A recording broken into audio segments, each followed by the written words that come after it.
Sa patuloy na pagbaba ng mga insidente sa lansangan, nais ng Pambansang Pulisya ng Pilipinas na pasalamatan ang bawat motorista na katuwang sa pagpapanatili ng kaligtasan sa ating mga kalsada.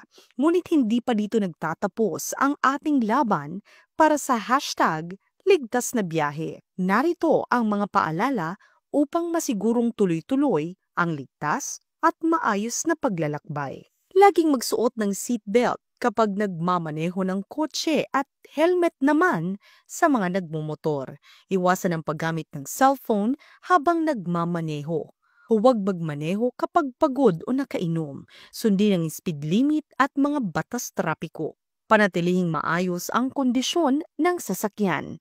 Ang PNP ay patuloy na magsasagawa ng visibility patrols, checkpoint operations at information drives upang mapanatili ang kaayusan sa lansangan. Kung ikaw ay nakasaksi ng aksidente, reckless driving o anumang banta sa kaligtasan, sa kalsada, maaari kang mag-report sa PNP sa mga sumusunod na paraan. Tumawag lamang sa 911 para sa emergency situations. Sama-sama nating itaguyod ang responsableng pagmamaneho at ang kultura ng disiplina sa daan. Hashtag secure ang kalsada. Hashtag ligtas na biyahe.